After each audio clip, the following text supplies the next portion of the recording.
Welcome to Inside the Honors College, where we believe that wisdom and virtue is found when we learn together. Join us as we take an inside look at a community dedicated to educating the next generation of disciples and scholars. I'm Abby DeVos. And I'm Diana Esteves. And friends, it is so good to be back. We are coming in with a new series about resources on campus for the Honors College, but all of these resources are obviously things that can be used by students outside of honors, but this is just an opportunity for us to kind of dive in about the things on campus that we have that we can use when we're tired, need rest, need support, and we don't do things alone. So this is just an opportunity for a couple quick episodes of different places on campus that we can get support from.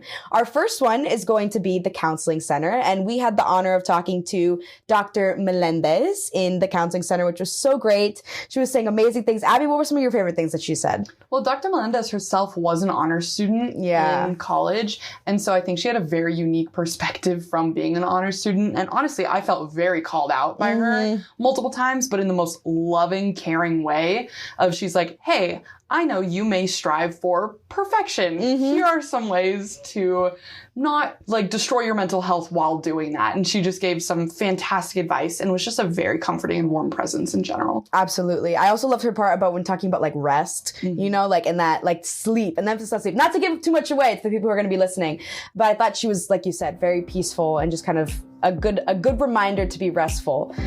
So yeah, without further ado, let's get on into it. Good afternoon, Dr. Melendez. Thank you so much for being here with us. I appreciate you and your time. How are we doing? You ready? Feel nervous, anxious? Have you done podcast stuff before? Have not done podcast stuff before. This is my first time. I'm excited and anxious. Just a round of applause, listeners, please, and thank you. We have a newbie. We welcome you, and thank you for being on Inside the Honors College. This story is really just trying to capture a little bit of our resources that can help with our students, and particularly in the Counseling Center.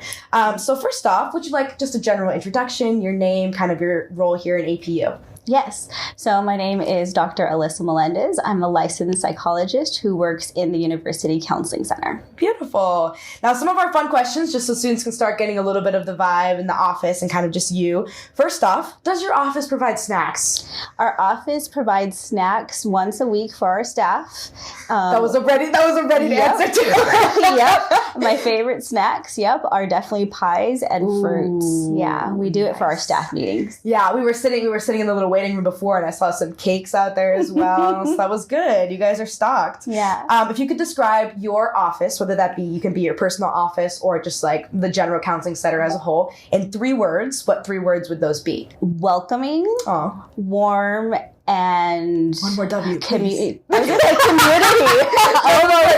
good words. Yeah. I have a thing for alliteration. So if you got one more W in there, listeners out there, if you remember a W, feel free to @APU Honors on Instagram and let me know what that third W would be. And then finally, your favorite part of your office. Oh man, it's the staff. Our staff is like a little family here. We love each other, we do life together, and we support students together. So appreciate our staff. What a beautiful transition into kind of what I would love to talk about here in the resources as well.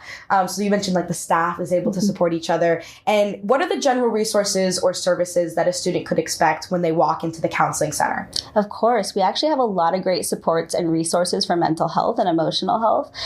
So basically students can walk in and ask to meet with a counselor, and they could have a one-time session, which we call a solution session, just to talk about their interest in counseling. Maybe they have one challenge they want to talk through and visit with. And so we can do that. But we also offer individual counseling, couples counseling, group counseling, as well as workshops and just education on mental health resources. We also offer outreach programming to different populations or groups on campus as well. Yeah. And some of those are offered online as well, right? Not all of those are in person, or just some of those. What is that dynamic like as well? Of course. So we actually offer some of our sessions can be done over Zoom. So we have teletherapy options, as well as most of our workshops are offered online, so they're easily accessible for students. Oh, beautiful. And if I was going to sign up, I've done some of the counseling stuff in person as well, but the sign up is just APU Honors website. You just kind of look up counseling that way, or once you're a student, is there some more specific plug to kind of start looking at those resources? Of course, we actually have a website online, so you could even kind of search us through the APU website. But if you wanted to sign up for counseling, you can actually sign up through the MyCougar Health Portal. There's forms that you can fill out. You could also call us and and our admin will be able to help you schedule an appointment and even walk you through how to complete the forms online as well. Beautiful. For those of us who are intimidated by phone calls, knowing we can also do it on the portal is very good, because phone calls can get intimidating, as someone who doesn't always enjoy talking on the phone, as I say as I'm doing a podcast right now. So I know if you don't believe me, that's also true. Okay, great. So that's kind of what to expect once you start walking in. If there was some like resource that you think is underutilized in your office, what is that resource that you kind of want to highlight at this moment that you think students either don't use enough, or even a resource that you think is so commonly used because it is one of the most fruitful things that a student can gather from here? Yes, it's actually our workshops. We have educational workshops on different mental health topics, including anxiety and even trauma. And you get a wide variety of information on how those things can impact you, your body, your performance. And on top of that, you actually learn coping skills in the moment to figure out how to manage those things when they do pop up. And so the workshops are actually very helpful. And as I mentioned, they're online, they're accessible, and they actually can be done even in preventative ways. So it's a great resource that I definitely think is underutilized by our students. Yeah, absolutely. Are you one of the people that leads them? Have you like been to a workshop even just to observe yourself? Of course, yes. I've actually led the workshops, and I actually helped develop our trauma-based workshop. I was one of many counselors here at our center to develop that workshop, and they are actually super informative and helpful, and I have a lot of fun leading them because students get to gain this information and empower themselves to understand their mental health and even find different ways to, like I said, manage their emotions and navigate how to live life and be successful at doing that.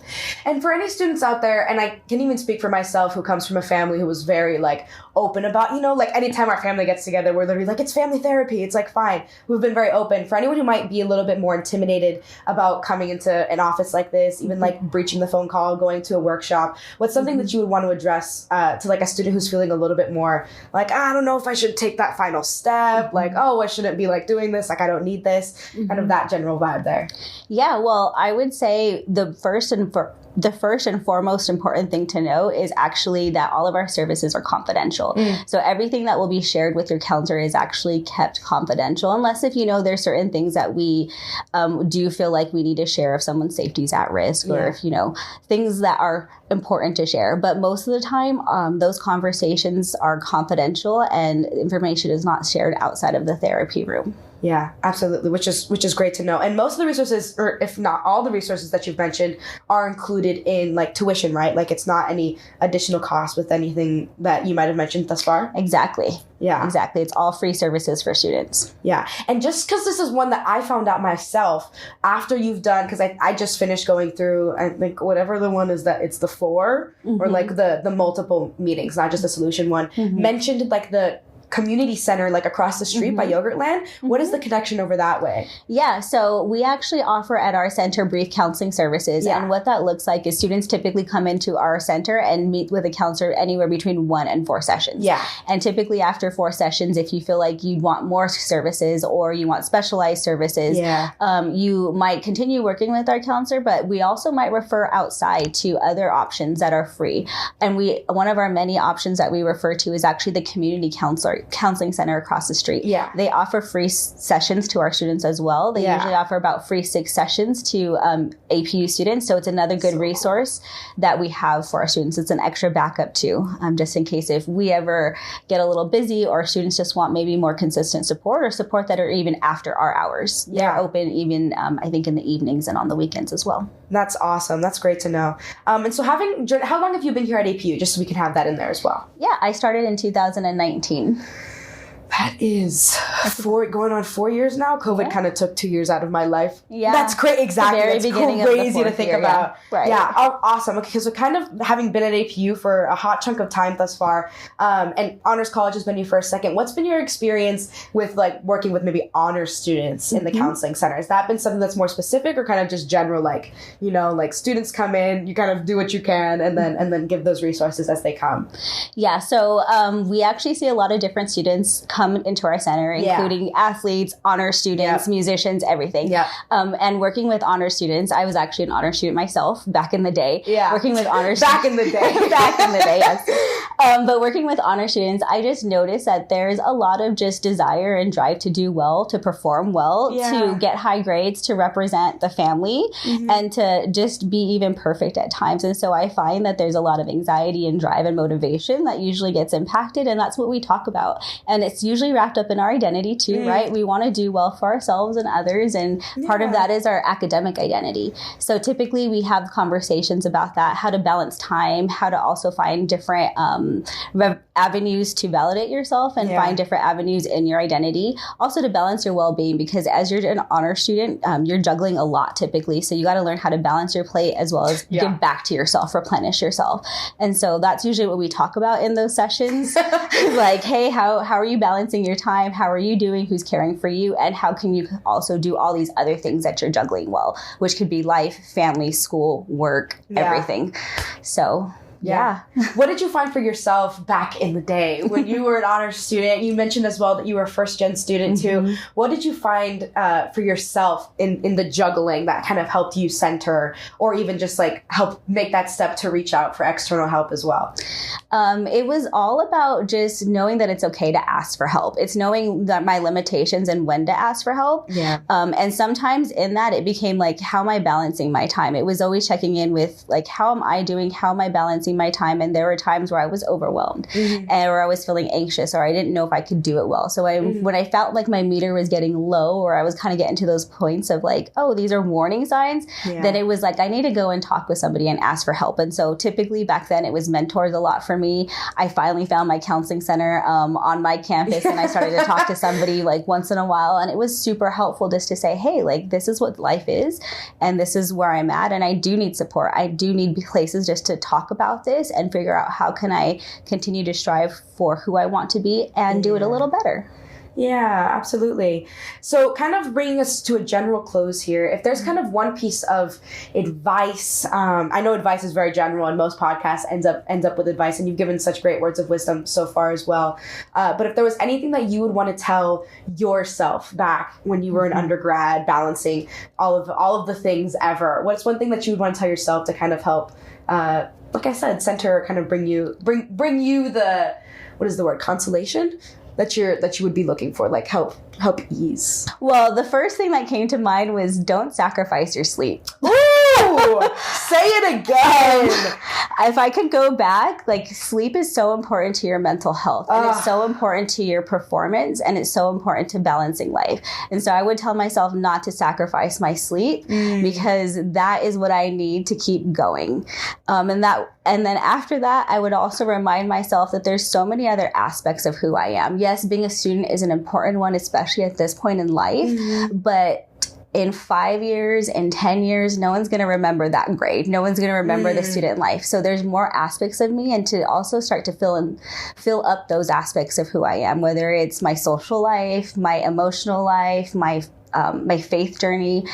There's multiple parts of me that need to be fulfilled, not just the student part of me. Yeah. And what's one thing that you use to fulfill yourself? Because one of the big conversations that I had in the middle of COVID was like the difference between numbing activities and like truly restful activities. And so I find like TikTok can be like a numbing activity for me sometimes, whereas like maybe like a book, which feels very like stereotypical, but like, you know, like something like that. What's something that truly brings you rest or like replenishes you? It's actually being outside and getting movement. So I need to be in the sun and actually hiking and moving and walking. And there's actually a lot of research that talks about how being outside and outdoors is helpful, but also moving, getting your body moving and active, even though sometimes it can be draining. It's actually replenishing to get active.